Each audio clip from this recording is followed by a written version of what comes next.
Bom dia, gente, boa tarde ou boa noite. Eu vou iniciar a apresentação aqui do trabalho Manejo Odontológico de Pacientes Anticoagulados, uma revisão de literatura dos alunos Ana Júlia de Paula Candeia, Luara da Silveira Roberta Almeida e Rafael José Freitas de Paula.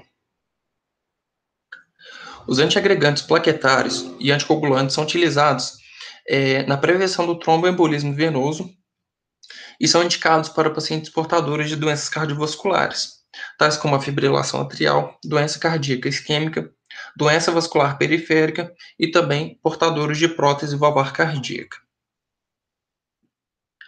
Os principais antiagregantes plaquetários utilizados são o ácido acetilsalicílico, ou AAS, em uma dose de 75 a 150 mg por dia, e o clopidogrel, em uma dose de 75 mg por dia.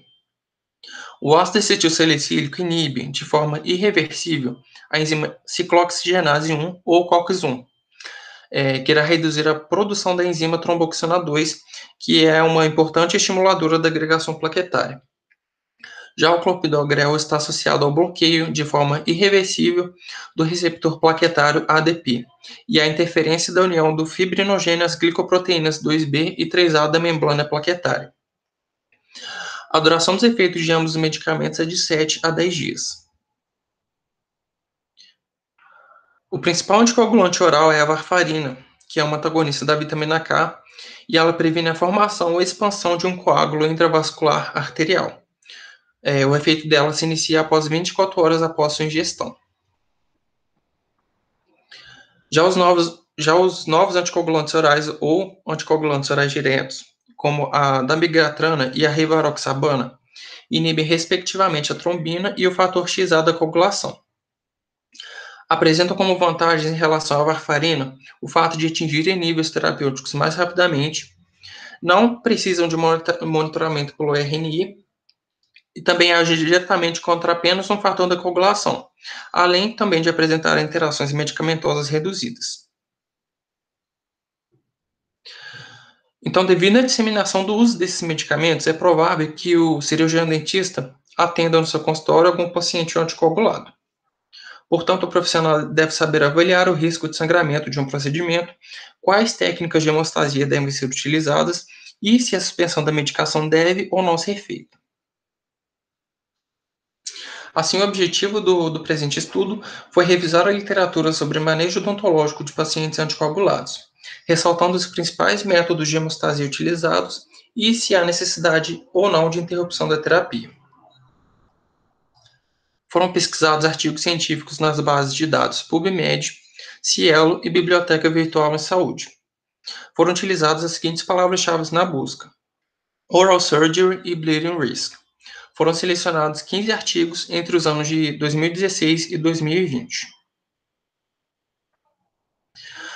Apesar da disseminação do uso dos anticoagulantes, como os antagonistas da vitamina K e os novos anticoagulantes orais ou anticoagulantes orais diretos, ainda não há diretrizes clínicas para o tratamento odontológico em pacientes que fazem uso destes medicamentos.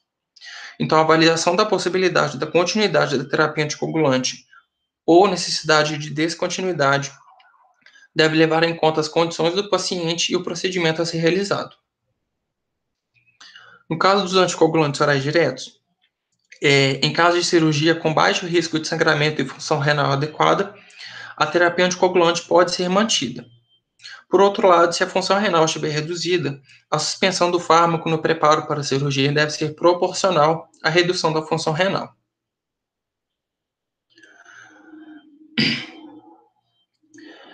Quando não for possível reduzir a invasividade da cirurgia e o risco de sangramento associado, mas a função renal do paciente estiver adequada, é necessário interromper o tratamento com os novos anticoagulantes orais de 24 horas antes da cirurgia, segundo o Lupe e Baena 2020, até 48 horas antes da cirurgia, segundo Grillo e Miranda 2014.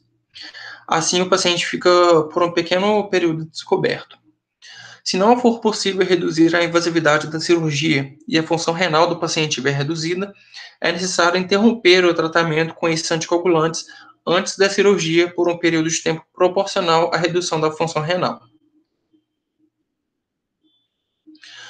A maioria dos dentistas não altera o tratamento para pacientes em uso de antagonistas da vitamina K e de anticoagulantes orais diretos, tomando a decisão sobre a gestão da terapia somente após o contato com o médico prescritor e controlando o RNI no pré-operatório, no caso dos antagonistas da vitamina K. Então, o RNI é o principal fator analisado para a checagem de coagulação em relação aos antagonistas da vitamina K. Já sobre os novos anticoagulantes orais, não há métodos específicos para monitorização, podendo ser utilizados em muitos casos o tempo de protrombina ou então o tempo de tromboplastina parcial ativada. De acordo com uma revisão sistemática e meta-análise realizada por Andrade e colaboradores em 2019, não houve diferença estatisticamente significativa entre o risco de sangramento entre os grupos que interromperam ou não a terapia anticoagulante. Nesse estudo, eles levaram em conta tanto o antagonista da vitamina K quanto anticoagulantes orais diretos. Todavia, pacientes que fizeram uso de warfarina e não interromperam o uso durante o procedimento cirúrgico demonstraram ter um risco de 1 a 3 vezes maior de sangramento do que aqueles que interromperam.